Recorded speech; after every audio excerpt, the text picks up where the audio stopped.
Welcome back guys, time for another exciting video, and today we have another budget smartphone from the realme. This is the Narzo 60. There was two smartphones in the Narzo 60 series. The one is Narzo 60 Pro, which we have already seen, and now this is the Narzo 60. This could be one of the best looking phone for the price segment. The launch price of this phone is 18K, and on offer you can buy this phone in around 70K. Let's find out, should you spend 70K on this smartphone or not. So we were talking about the looks, and I think it's again looks pretty cool. This is a phone which you can easily make it to stand. The frames are obviously of the plastic, but it looks like it's made from the stainless steel just to copy the look of the iPhone 14 Pro series, of course. The camera is completely newly designed, just like on the Realme 11 Pro series and the Narzo 60 series. And you get the usual stuff like the headphone jack. There's a speaker here. On the top, of course, there is no IR blaster, but here there is a noise cancellation mic. Right side, you have the SIM card slot. Compared to the last year Narzo 50 and the Narzo 60, you can check out how the phone looks like. Surely it looks more premium. It is slightly smaller, this one is slightly taller, but the footprint is nearly same. But I think this time it is completely boxy, and here you can see the display is slightly out and the back panel is completely framed, just matching here. This is the vegan leather, just like we have seen on the 11 Pro series and also on the Narzo 60 Pro. Few changes has been made compared to the Realme Narzo 50. First, obviously, the display technology has been changed from the LCD to the AMOLED panel. Again, so you're getting the better color here, obviously. And the second change you can obviously notice about the selfie camera. Here you are getting the infinity V cutout, or dewdrop kind of, you can say, which is very ancient technology. Now you're getting the punch hole camera. The bottom chin is nearly equal on both of the phones, and the right, left and the top ones are nearly equal. So yep, there's a major upgrade has been done, but this is just the 90 Hz refresh rate. You have to note that point. If you are into those kinds of stuff, I will let you know at the end of the video about the best phones you can buy against to this phone. Plus, yes, display is beautiful and it is bright and it is good. Moving further, how about the performance of this phone? Since this is not the super budget phone, you should be expecting some better performance, but I would say there's a bit of disappointment here. You get the Dimensity 6020, which is new CPU, but in fact it is slightly inferior version of Snapdragon 695 against to it. I'm just saying slightly because in terms of number it is slightly inferior. For the day-to-day tasks, I would not say like there is a problem. It works pretty much very well, handles all things very good. If you're taking cameras, taking photos, it snaps faster, so there is no such problem at all. But when you try to play game on the default setting, you should be getting some good performance. If you just try to tweak a little bit, yeah, you may feel some kind of lag. And here's a quick benchmark comparison against the last year's Narzo 50, which was having the Dimensity 810. It is like, you can say in terms of number, it's either equal or even just slightly lower. Yep, Snapdragon 695 is again a lot better compared to the Dimensity 6020. Only advantage I found in this phone is that when you're trying to play a video on the YouTube, you can play up to 1440p, but on the Dimensity 695 you can just play up to 1080p. So that's the only advantage I found with the CPU. But for the price, I think it's pretty much okay. There are other phones too which can offer you up to the 4K support also.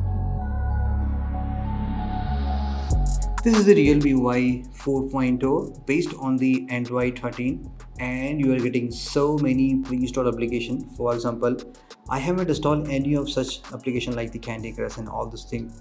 They just came pre-installed, or they just installed later when I first did setting of this phone, like adding the Google accounts. You're getting some hot apps, hot games, LinkedIn, Paytm. There's so many pre-installed applications. I just installed AnTuTu benchmark here. That's it, and the BGMI, which I installed later. Okay, so you need to spend some time doing some customization and all the other things. Let's talk about the software update, like how fast it is. For reference, here is the Narzo 50, which launched with the Android 12, and it got the timely Android 13. It should be getting 14. Just like here also, it should be getting up to the Android 15 plus one additional year of software support. The memory management and the casual performance of this phone is good, like the RAM management is good.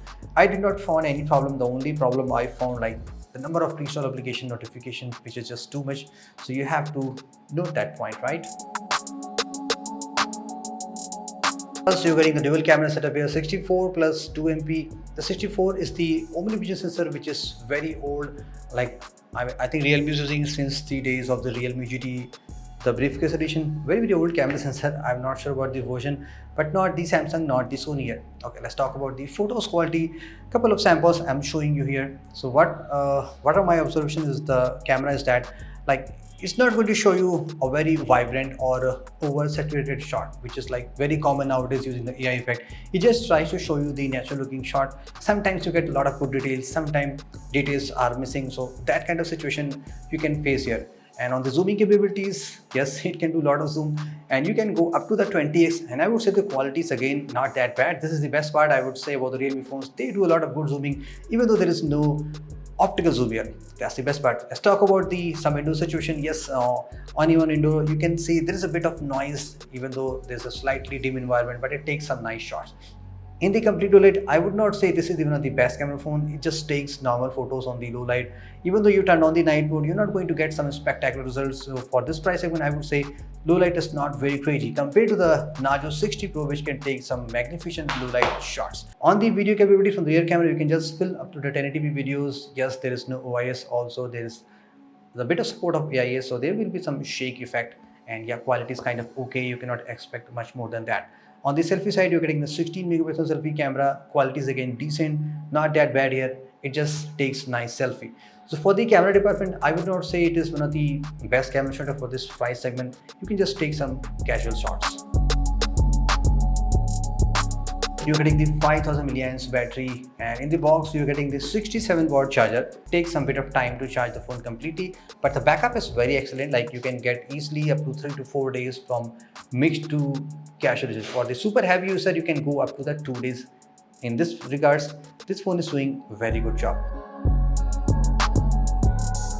At the last, the most important question, should you buy this phone or not? The launch price of this phone is 18K, and you can buy this phone with the bank offers on the 17K. I'm assuming you don't have the bank card, so I mean, where the offer is available, you can buy this phone at the 18K only. At this price segment or just near about that, you can buy a lot of good phones. Also, one good phone is like the iQOO Jet 7s and the Motorola G82, where you're getting the POLED 120Hz with the support of OIS also, of course, for the photos, not for the videos. So there are so many options available. Even if we take a look on the Realme portfolio, there is a very good phone like the Realme 10 Pro, which do come with a 120Hz LCD panel, but this display is again very mind-blowing display. You can see how narrow the chins are. The 695 is again slightly better than the 6020. Of course, it is not as premium looking as this Narzo 60. That you have to decide. If you want a premium looking phone with better display, better battery backup, good camera, and the decent speakers, not the best, this is the phone you should be getting at. And yeah, you need to worry about the extra bloatware application. Not everyone can be installed. That's my view with the Narzo 60. See you very soon in the next video. Till then, have a great day.